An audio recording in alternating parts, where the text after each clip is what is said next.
ವಾದವನ್ನಾಗಿರುವಂತಹ ಪವಿತ್ರ ಗೌಡ ಜಾಮೀನು ಅರ್ಜಿಯ ಭವಿಷ್ಯ ಏನಾಗುತ್ತೆ ಅನ್ನೋದು ಕೆಲ ಹೊತ್ತಿನಲ್ಲೇ ಗೊತ್ತಾಗ್ಬಿಡುತ್ತೆ. ಕುತೂಹಲ ಇರೋದು ಜೈಲೇ ಕಂಟಿನ್ಯೂ ಆಗುತ್ತಾ ಅಥವಾ ಬೇಲ್ ಸಿಗುತ್ತಾ ಅಂತ. ಬೇಲ್ ಸಿಗುವಂತಹ ಚಾನ್ಸಸ್ ಮಿನಿಮಲ್ ಅಂತ ಹೇಳಲಾಗ್ತಾ ಇದೆ. ಬಟ್ ಕೋರ್ಟ್ನ ಕನ್ಸಿಡರೇಷನ್ ಹೇಗಿರುತ್ತೆ ಅನ್ನೋ ಕುತೂಹಲ ಇದ್ದೇ ಇದೆ. ವಾದ ಪ್ರತಿವಾದವನ್ನ ಆಲಿಸಿ ಕೋರ್ಟ್ ತೀರ್ಪನ್ನ ಕಾಯ್ದಿರಿಸಿದೆ, ರಿಸರ್ವ್ ಮಾಡಿದೆ. ಜಾಮೀನು ಕೊಡದಂತೆ ಎಸ್ಪಿಪಿ ಪ್ರಸನ್ನ ಕುಮಾರ್ ಅವರು ಪ್ರಬಲವಾಗಿ ವಾದವನ್ನ ಮಂಡಿಸಿದ್ರು. ಇಡೀ ಕಾನ್ಸ್ಪಿರಸಿಯಿಂದ ಹಿಡಿದು ಕೊಲೆಯಾಗೋ ತನಕ ಈಕೆಯ ಪಾತ್ರ ಬಹಳ ದೊಡ್ಡದು, ಹೀಗಾಗಿ ಬೇಡ ಜಾಮೀನು ಅಂತ ಹೇಳಿ ಜಾಮೀನು ಸಲ್ಲಿಕೆಗೆ ಆಕ್ಷೇಪಣೆಯನ್ನು ಸಲ್ಲಿಸಿದ್ರು. ಈ ಕಡೆಗೆ ಪವಿತ್ರ ಗೌಡ ಪರ ವಕೀಲರು ಟಿ.ಬಿ. ಸೆಬಾಸ್ಟಿಯನ್ ಹೇಳಿದ್ದು, ಮಹಿಳೆ ಅನ್ನೋ ಗ್ರೌಂಡ್ಸ್ ಮೇಲೆ ಕೊಡೋದಕ್ಕೆ ವಿನಾಯಿತಿ ಕಾನೂನಲ್ಲಿ ಇದೆ ಮತ್ತು ಹೆಲ್ತ್ ಬೇಸಿಸ್ಸು ಹಾಗೂ ಇಡೀ ಪ್ರಕರಣದಲ್ಲಿ ಅವರು ಕಾನ್ಸ್ಪಿರಸಿ ಮಾಡಿದ್ದಾರೆ ಅನ್ನೋದಕ್ಕೆ ಯಾವುದೇ ರೀತಿಯಾದಂತಹ ಸಾಕ್ಷಿಗಳು ಸಿಕ್ಕಿಲ್ಲ ಅನ್ನೋದು ಅವರು ವಾದ. ಯಾವ ವಾದಕ್ಕೆ ತೂಕ ಹೆಚ್ಚಿದೆ ಅನ್ನೋದು ಕೆಲ ಕ್ಷಣಗಳಲ್ಲೇ ಗೊತ್ತಾಗ್ಬಿಡುತ್ತೆ. ಬಲ್ಲ ಮೂಲಗಳ ಮಾಹಿತಿ ಪ್ರಕಾರ 4:15 ತೀರ್ಪು ಅಂತ ಹೇಳಲಾಗ್ತಾ ಇತ್ತು. ಸೊ ಇನ್ನೊಂದು ನಿಮಿಷ ಬಾಕಿ ಇದೆ. ಸೊ ಪವಿತ್ರ ಗೌಡ ಅವರ ಜಾಮೀನು ಅರ್ಜಿಯಲ್ಲಿ ಕಾನೂನು ಹೋರಾಟದಲ್ಲಿ ಮುನ್ನಡೆನ ಹಿನ್ನಡೆನ ಗೊತ್ತಾಗೋದಕ್ಕೆ ಕೆಲ ಕ್ಷಣ ಕೌಂಟ್ ಡೌನ್ ಶುರುವಾಗ್ತಾ ಇದೆ. ಕೋರ್ಟ್ ಆದೇಶಕ್ಕಾಗಿ ಇಡೀ ಪ್ರಕರಣದ ಏವನಾಗಿರುವಂತಹ ಪವಿತ್ರ ಗೌಡ ಕಾದಿದ್ದಾರೆ. ಜಾಮೀನು ಸಿಗೋ ವಿಶ್ವಾಸ ಅವರದ್ದು, ಜಾಮೀನು ಸಿಗುತ್ತೆ ಅನ್ನೋ ವಿಶ್ವಾಸ ಅವರದ್ದಂತೆ. ಕೆಲವೇ ಕ್ಷಣಗಳಲ್ಲಿ ಪವಿತ್ರ ಜಾಮೀನು ಭವಿಷ್ಯಕ್ಕೆ ಉತ್ತರ ದೊರಕಿ ಬಿಡುತ್ತೆ. ಯಾವಾಗ ಜಾಮೀನು ಅರ್ಜಿಯನ್ನ ಮೂವ್ ಮಾಡಿಕೊಂಡ್ರೋ ಸಾಮಾನ್ಯವಾಗಿ ಅದಕ್ಕೆ ಅವಕಾಶ ಇರುತ್ತೆ, ಅಡ್ಮಿಟ್ ಆಗುತ್ತೆ ಕೋರ್ಟಲ್ಲಿ. ಬಟ್ ಚಾರ್ಜ್ ಶೀಟ್ಗೂ ಮುಂಚೆ, ಟ್ರಯಲ್ಗೂ ಮುಂಚೆನೆ ಜಾಮೀನು ಸಿಗೋ ಚಾನ್ಸಸ್ ತೀರಾ ಅಂದ್ರೆ ತೀರಾ ಕ್ಷೀಣ. ಹೀಗಾಗಿ ಈ ಕೇಸ್ನಲ್ಲಿ ಹೆಂಗೆ ಕತೆ ಅನ್ನೋದು ಕುತೂಹಲ. ಎಸ್ಪಿಪಿ ಅವರು ವಾದ ಮಂಡಿಸಬೇಕಾದ್ರೆ ರೇಣುಕಾ ಸ್ವಾಮಿಯ ರಕ್ತ ಇವರ ಚಪ್ಪಲಿಯಲ್ಲಿ ಪತ್ತೆ ಆಗಿತ್ತು, ಇವರ ಬಟ್ಟೆಯಲ್ಲಿ ಪತ್ತೆ ಆಗಿತ್ತು, ಇವರ ಹೇರ್ ಪಾಲಿಕಲ್ ಪತ್ತೆ ಆಗಿತ್ತು ಅಂತೆಲ್ಲ ವಾದವನ್ನು ಮಂಡಿಸಿದ್ರು. FSL ನಲ್ಲಿ ಅದೆಲ್ಲ ದೃಢ ಆಗಿತ್ತು ಅಂತ. ಆದರೆ ಈ ಕಡೆ ಟಿ.ಬಿ. ಸೆಬಾಸ್ಟಿಯನ್ ಅವರು ಮಾತನಾಡಬೇಕಾದ್ರೆ ಹೇಳ್ತಾ ಇದ್ದಿದ್ದು, ಅವರು ಮೆಸೇಜ್ ಮಾಡಿದ್ರ ಬಗ್ಗೆ ಅಷ್ಟೇ ಹೇಳಿದ್ದಾರೆ. ಘನತೆಗೆ ಕುತ್ತು ಬಂದಾಗ ಸಂಬಂಧಪಟ್ಟವ್ರಿಗೆ ಹೇಳೋದು ತಪ್ಪ, ಅಷ್ಟಕ್ಕೆ ಅವರು ಇಡೀ ಕೊಲೆಯ ಸಂಚಿನಲ್ಲಿ ಭಾಗಿಯಾಗಿದ್ರು ಅಂತ ಆರೋಪ ಮಾಡೋದು ಸರಿಯಲ್ಲ ಅಂತ. ಈಗ ನಾವು ಒಂದ್ಸಲ ಗಮನಿಸ್ಬಿಡೋಣ ಏನೇನೆಲ್ಲ ವಾದ ಆಯಿತು ಅಂತ. ಪವಿತ್ರ ಪರ ವಕೀಲರು ಏನಂತ ವಾದ ಮಾಡಿದ್ರು ಅಂದರೆ, ಪವಿತ್ರ ಗೌಡ ಕೊಲೆ ಮಾಡಿದ್ದಾರೆ ಅನ್ನೋದು ಕಪೋಲ ಕಲ್ಪಿತ ಅನ್ನೋದು ವಾದದ ಭಾಗ ಆಗಿತ್ತು. ಇಷ್ಟು ಮಾತ್ರ ಅಲ್ಲ, ಪವಿತ್ರ ಗೌಡ ಕಾನ್ಸ್ಪಿರಸಿಯಲ್ಲಿ ಭಾಗಿಯಾಗಿಲ್ಲ. ಕೊಲೆಯ ಸಂಚು ಸೆಕ್ಷನ್ 120P ಬರುತ್ತೆ. ಸೊ ಆ ಸಂಚಿನಲ್ಲಿ ಪವಿತ್ರ ಭಾಗಿಯಾದ ಬಗ್ಗೆ ಎಲ್ಲೋ ರೆಕಾರ್ಡ್ಸ್ ಇಲ್ಲ ಅನ್ನೋದು ಇವ್ರು ಮಾತಾಡ್ತಾ ಇರುವಂತಹ ಅಥವಾ ಇವ್ರ ವಾದದ ಭಾಗ ಆಗ್ತಾ ಇದೆ. ದರ್ಶನ್ ಪವಿತ್ರ ಗೌಡ ಮನೆಗೆ ಹೋಗಿ ಕರ್ಕೊಂಡು ಬಂದಿದ್ದಾರೆ. ಸೊ ಇವರೇ ಹೋಗಿದ್ದಲ್ಲ ಅಂತ ಅಲ್ಲೂ ದರ್ಶನ್ ಕಡೆಗೆ ಬೊಟ್ಟು ಮಾಡುವಂತಹ ಕೆಲಸ ವಕೀಲರ ವಾದದಲ್ಲೇ ಆಗಿದೆ ಇದು. ಸೊ ಈ ಪ್ರಕರಣದಲ್ಲಿ A1 ಅನ್ನೋದಕ್ಕೆ ಅಥವಾ ಇವರೇ ಕಿಂಗ್ ಪಿನ್ ಅನ್ನೋದಕ್ಕೆ ಹೆಂಗೆ ಸಾಧ್ಯ ಅದನ್ನು ಪರಿಗಣನೆ ಮಾಡೋದಕ್ಕೆ ಅಂತ ನೋಡಿ. ಹಲ್ಲೆ ಮಾಡಿದವರು ಬೇರೆ ಆರೋಪಿಗಳು, ನನ್ನ ಕ್ಲೈಂಟ್ ಹಲ್ಲೆ ಮಾಡಿಲ್ಲ, ಹಲ್ಲೆ ಮಾಡಿದವರು ಬೇರೆ ಆರೋಪಿಗಳು ಅನ್ನೋದು ಕೂಡ ಸೆಬಾಸ್ಟಿಯನ್ ಅವರ ವಾದದ ಭಾಗವಾಗಿತ್ತು. ಜೊತೆಗೆ ಹಲ್ಲೆಗೆ ಸಂಬಂಧಪಟ್ಟಂತೆ ಚೂಪಾದ ಆಯುಧಗಳನ್ನು ಇವರು ಬಳಸಿಲ್ಲ. ಎದೆಗೆ ಪೆಟ್ಟು ಬಿದ್ದು ರೇಣುಕಾಸ್ವಾಮಿ ಸಾವನ್ನಪ್ಪಿದ್ದಾರೆ ಅಂತ ಪವಿತ್ರ ಪರ ವಕೀಲರು ವಾದವನ್ನು ಕೋರ್ಟ್ನಲ್ಲಿ ಮಂಡಿಸಿದ್ರು.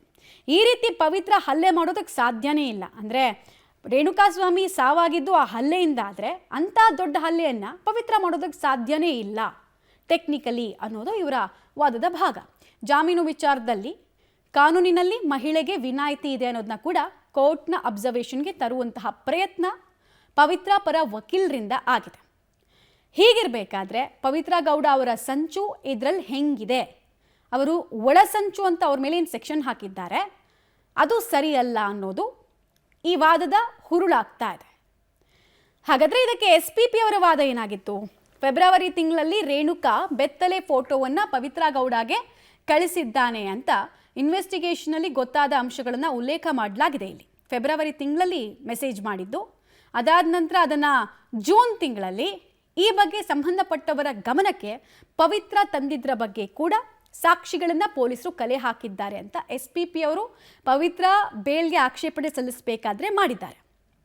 ಪವನ್ಗೆ ರೇಣುಕಾಸ್ವಾಮಿ ನಂಬರನ್ನು ಇದೇ ಪವಿತ್ರ ಗೌಡ ಕೊಟ್ಟಿದ್ದು. ಸೊ ಇದು ಕಾನ್ಸ್ಪಿರಸಿಯ ಭಾಗ ಅಲ್ಲದೆ ಇನ್ನೇನು ಅನ್ನೋದು ಇವರ ಪರ ವಕೀಲರ ವಾದ ಆಗಿದೆ. ಅಲ್ಲಿ ಕಾನ್ಸ್ಪಿರಸಿ ಅಲ್ಲ ಅನ್ನೋದಕ್ಕೆ ಅವ್ರು ಕೊಟ್ಟಂತಹ ಆರ್ಗ್ಯುಮೆಂಟನ್ನು ನೋಡಿದ್ರೆ ಇದು ಕೌಂಟರ್ ಆರ್ಗ್ಯುಮೆಂಟು. ಪವಿತ್ರ ಎಂದುಕೊಂಡು ಪವನ್ಗೆ ರೇಣುಕಾಸ್ವಾಮಿ ಮೆಸೇಜ್ ಮಾಡಿದ್ದ ಕೊಲೆಗೂ ಮುಂಚೆ, ಕಿಡ್ನಾಪ್ಗೂ ಮುಂಚೆ. ಅದಕ್ಕೆ ಸಂಬಂಧಪಟ್ಟಂತಹ ಡೇಟಾ ಪೊಲೀಸರ ಕೈಗೆ ಸಿಕ್ಕಿದೆಯಂತೆ, ಆರೋಪಿಗಳ ಪಾತ್ರದ ಎಸ್ಟಾಬ್ಲಿಷ್ಮೆಂಟ್. ಪವನ್ ಮೊಬೈಲ್ನಲ್ಲೇ ರೇಣುಕಾ ಜೊತೆಗೆ ಪವಿತ್ರ ಮಾತುಕತೆಯನ್ನು ನಡೆಸಿರೋದು ಈಕೆಯ ಭಾಗವಹಿಸುವಿಕೆ ಇಡೀ ಕೊಲೆ ಪ್ರಕರಣದಲ್ಲಿ ಸಾಬೀತಾಗ್ತಾ ಇದೆ ಅನ್ನೋದು SPP ವಾದದ ಸಾರಾಂಶ ಆಗ್ತಾ ಇದೆ. ಪವನ್ ಮೊಬೈಲ್ನಲ್ಲಿ ರೇಣುಕಾ ಜೊತೆಗೆ ಪವಿತ್ರ ಮಾತುಕತೆಯನ್ನು ನಡೆಸಿದ್ದಾರೆ ಹಾಗೂ ಅಕ್ರಮವಾಗಿ ಕೂಡಿಟ್ರಲ್ಲ ರೇಣುಕಾ ಸ್ವಾಮಿಯನ್ನ ಶೆಡ್ನಲ್ಲಿ. ಸೊ ಆ ಟೈಮ್ನಲ್ಲಿ ಶೆಡ್ಗೆ ಬಂದು ರೇಣುಕಾ ಮೇಲೆ ಪವಿತ್ರ ಹಲ್ಲೆ ಮಾಡಿರೋದಕ್ಕೂ ಕೂಡ ಸಾಕ್ಷಿಗಳು ಸಿಕ್ಕಿದೆ ಅನ್ನೋದನ್ನು ಕೋರ್ಟ್ ಗಮನಕ್ಕೆ SPP ಅವರು ತಂದಿದ್ದಾರೆ. ಅಪಹರಣ ಅಂದರೆ ಅಕ್ರಮ ಬಂಧನ, ಹಲ್ಲೆ ಎರಡರಲ್ಲೂ ಕೂಡ ಇವ್ರ ಪಾತ್ರ ಅಂತ. ಪವಿತ್ರ ಚಪ್ಪಲಿಯಲ್ಲಿ ರೇಣುಕಾಸ್ವಾಮಿ ರಕ್ತದ ಕಲೆ ಪತ್ತೆ ಆಗಿದೆ, ಬ್ಲಡ್ ಸ್ಟೇನ್ಸ್ ಪತ್ತೆ ಆಗಿದೆ, FSLನಲ್ಲಿ ಪಾಸಿಟಿವ್ ರಿಪೋರ್ಟ್ ಬಂದಿದೆ. ಇವರ ಪಾತ್ರದ ಬಗ್ಗೆ ಹೇಳುವಂತಹ ಮತ್ತೊಂದು ಸೈಂಟಿಫಿಕ್ ಸಾಕ್ಷ್ಯ ಸಿಕ್ಕಿದೆ. FSL ವರದಿಯಲ್ಲಿ ರಕ್ತದ ಕಲೆ ಇವರ ಕಾಲಿನ ಚಪ್ಪಲಿನಲ್ಲಿ ಅಂಟಿದ್ದು ರೇಣುಕಾ ಸ್ವಾಮಿಯದ್ದೇ ಅಂತ ದೃಢ ಕೂಡ ಪಟ್ಟಿದೆ ಅನ್ನೋದನ್ನು SPP ಅವರು ವಾದವನ್ನು ಮಂಡಿಸಿದ್ದಾರೆ. ಸೊ ಕೊಲೆ ಪ್ರಕರಣದಲ್ಲಿ ಇವ್ರ ಪಾತ್ರನೇ ಇಲ್ಲ, ಇವ್ರ ಕೈವಾಡನೇ ಇಲ್ಲ ಅಂತ ಹೇಳಿದವರಿಗೆ ಕೌಂಟರ್ ಆರ್ಗ್ಯುಮೆಂಟ್ ಕೊಡೋ ಕೆಲಸವನ್ನು SPP ಪ್ರಸನ್ನಕುಮಾರ್ ಅವರು ಮಾಡಿದ್ದಾರೆ. ಹೀಗಾಗಿ ಎರಡೂ ಕಡೆಯ ವಾದ ಪ್ರತಿವಾದವನ್ನು ಆಲಿಸಿರುವಂತಹ ಕೋರ್ಟ್ ಕೊಡುವಂತಹ ತೀರ್ಪು ಯಾವ ಗ್ರೌಂಡ್ಸ್ ಮೇಲೆ ಆಗಿರುತ್ತೆ, ಏನೇನು ಅಂಶಗಳನ್ನು ಉಲ್ಲೇಖಿಸ್ತಾರೆ ಅನ್ನೋದು ಕುತೂಹಲ. ಬೇಲ್ ಸಿಗುವಂತಹ ಸಾಧ್ಯತೆ ಬಹುತೇಕ ಕ್ಷೀಣ, ತೀರಾ ಮಿನಿಮಲ್. ಚಾರ್ಜ್ ಶೀಟ್ ಸಲ್ಲಿಕೆ ಮಾಡೋಕ್ಕೂ ಮುಂಚೆ ಮರ್ಡರ್ ಕೇಸ್ನಲ್ಲಿ ಸಾಮಾನ್ಯವಾಗಿ ಬೇಲ್ ಸಿಗಲ್ಲ. ಹಲವು ಕೇಸ್ಗಳ ಟಿಪ್ಪಣಿಗಳು ನಮ್ಮ ಹತ್ರ ಇದೆ. ಆದರೆ ಈ ಕೇಸ್ನಲ್ಲಿ ಕೋರ್ಟ್ ಡಿಫ್ರೆಂಟಾಗಿ ಏನಾದರೂ ಬೇರೆ ಆಯಾಮದಲ್ಲಿ ಏನಾದರೂ ನೋಡುತ್ತಾ, ಬಿಕಾಸ್ TB ಸೆಬಾಸ್ಟಿಯನ್ ಅವರ ವಾದದ ಪ್ರಕಾರ ಅನ್ನೋದು ಕುತೂಹಲ. ಡೀಟೇಲ್ಸ್ ಕೊಡ್ತಾರೆ, ನೇರ ಸಂಪರ್ಕದಲ್ಲಿ ಜಾಯ್ನ್ ಆಗ್ತಾರೆ ಲೋಕೇಶ್. ವಾದ ಪ್ರತಿವಾದವನ್ನು ಆಲಿಸಿರುವಂತಹ ಕೋರ್ಟ್ ಯಾವ ರೀತಿ ಅಬ್ಸರ್ವ್ ಮಾಡುತ್ತೆ, ಏನನ್ನ ನಿರೀಕ್ಷೆ ಮಾಡ್ಬೋದು ನಾವು ಅನ್ನೋದು ಕುತೂಹಲ.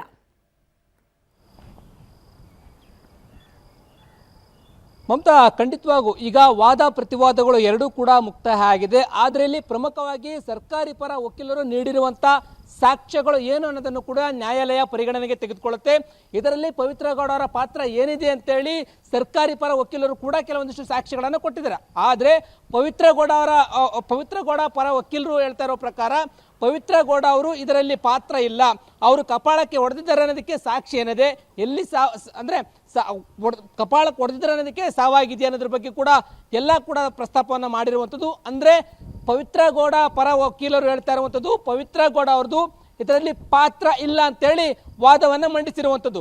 ಸರ್ಕಾರಿ ಪರ ವಕೀಲರು ಮತ್ತು ಪವಿತ್ರ ಗೌಡ ಪರ ಸಲ್ಲಿಸಿರುವಂಥ ವಾದ ಏನು ಮಾಡಿದ್ದಾರೆ ಸೆಬಾಸ್ಟಿನ್, ಅವೆಲ್ಲವನ್ನು ಕೂಡ ವಾದ ಪ್ರತಿವಾದವನ್ನು ಆಲಿಸಿರುವಂಥ ನ್ಯಾಯಾಲಯ ಇನ್ನೇನು ತೀರ್ಮಾನವನ್ನು ಮಾಡುತ್ತೆ, ಜಾಮೀನನ್ನು ಕೊಡಬೇಕಾ ಬೇಡವಾ ಅಂತೇಳಿ ಸೂಕ್ತ ತೀರ್ಮಾನವನ್ನು ಕೈಗೊಳ್ಳುವ ಸಾಧ್ಯತೆ ಇದೆ. ಆದರೆ ಇಲ್ಲಿ ಪ್ರಮುಖವಾಗಿ ಆರೋಪಿಗಳು ಏನಿದ್ದಾರೆ ಪವನ್ ಮತ್ತೆ ಅವ್ರ ಜೊತೆ ಇದ್ದಂಥ A2, A1, A3 ಆರೋಪಿಗಳ ಜೊತೆ ಪವಿತ್ರ ಗೌಡ ಅವರು ಯಾವ ರೀತಿಯಲ್ಲಿ ಸಂಪರ್ಕದಲ್ಲಿದ್ದರು, ರೇಣುಕಾ ಸ್ವಾಮಿ ಜೊತೆಗೆ ಪವನ್ ಮುಖಾಂತರವಾಗಿ ಮಾತನಾಡಿದ್ರು ಅಂತ ಕೂಡ ಸರ್ಕಾರಿ ಪರ ವಕೀಲರು ಕೂಡ ವಾದವನ್ನು ಮಂಡನೆ ಮಾಡಿದ್ದಾರೆ. ಹಾಗಾಗಿ ಒಂದಷ್ಟು ಸಾಕ್ಷಿಗಳನ್ನು ಕೂಡ ಪೊಲೀಸರು ಕಲೆ ಹಾಕಿ ಈಗ ಸರ್ಕಾರಿ ಪರ ವಕೀಲರು ನ್ಯಾಯಾಲಯದ ಮುಂದೆ ಇಟ್ಟಿರೋ ಕಾರಣಕ್ಕೋಸ್ಕರ ಎಲ್ಲವನ್ನು ಕೂಡ ಕೂಲಂಕುಷವಾಗಿ ಚರ್ಚೆಯನ್ನು ಮಾಡಿ ಈಗ ಜಾಮೀನು ಮಂಡನೆ ಆಗುತ್ತಾ ಇಲ್ಲವ ಅಂತೇಳಿ ನ್ಯಾಯಾಲಯ ಯಾವ ರೀತಿಯನ್ನ ತೀರ್ಪು ಕೊಡುತ್ತೆ ಅನ್ನೋದನ್ನ ಕಾದು ನೋಡಬೇಕಾಗಿದೆ. ಮಮತಾ, ಲೋಕೇಶ್, 4:15ಕ್ಕೆ ತೀರ್ಪನ್ನ ರಿಸರ್ವ್ ಮಾಡಿದ್ದಾರೆ ಅಂತ ಹೇಳಲಾಗ್ತಾ ಇತ್ತು. ಕೋರ್ಟ್ ಹಾಲ್ಗೆ ಜಡ್ಜ್ ಬಂದಿದ್ದಾರಾ, ತೀರ್ಪು ಓದೋದಕ್ಕೆ ಶುರು ಮಾಡಿದ್ದಾರಾ, ಅಥವಾ ಎಷ್ಟು ಸಮಯ ಆಗ್ಬೋದು? ಮಮತಾ, ಈಗ ಕೋರ್ಟ್ ಹಾಲ್ಗೆ ಈಗಾಗಲೇ ಜಡ್ಜು ಬರ್ತಾರೆ.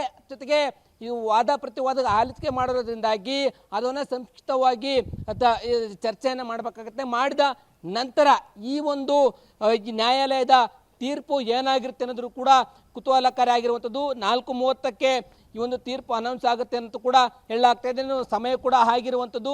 ಕೋರ್ಟ್ ಹಾಲ್ಗೆ ಏನೇನು ಕೆಲವೇ ಕ್ಷಣಗಳಲ್ಲಿ ಬರ್ತಾರೆ. ಬಂದ ಬಳಿಕ ಈ ತೀರ್ಮಾನ ಅಂದರೆ ಈ ತೀರ್ಪು ಏನಾಗುತ್ತೆ ಅನ್ನುವಂಥದ್ದೇ ದೊಡ್ಡ ಕುತೂಹಲಕಾರಿ ಆಗಿರುವಂಥದ್ದು. ಅದರಲ್ಲೂ ಪ್ರಮುಖವಾಗಿ ಪವಿತ್ರ ಗೌಡ ಪರ ಇರುವಂಥ ವಕೀಲರು ಒಂದಷ್ಟು ಅಂಶಗಳನ್ನು ನ್ಯಾಯಾಲಯದ ಮುಂದೆ ಇಟ್ಟಿರೋ ಕಾರಣಕ್ಕೋಸ್ಕರ ಅವರ ವಾದ ಮತ್ತು ಸರ್ಕಾರಿ ಪರ ವಕೀಲರ ವಾದ ಅವರ ವಾದವನ್ನು ಕೂಡ ಪರಿಶೀಲನೆ ಮಾಡಿ ತೀರ್ಪು ಏನಾಗುತ್ತೆ, ನ್ಯಾಯಾಲಯ ತೀರ್ಪು ಯಾವ ರೀತಿಯ ತೀರ್ಪು ಕೊಡ್ತೇನೆ ಅನ್ನೋದನ್ನ ನೋಡಬೇಕು. ಮಮತಾ, ಓಕೆ ಲೋಕೇಶ್, ಈಗಾಗಲೇ ಪವಿತ್ರ ಗೌಡ ಪರ ವಕೀಲರು SPP ಅವರ ಹಾಜರಿ ಆಗಿದೆಯಾ ಕೋರ್ಟ್ ಆವರಣದಲ್ಲಿ?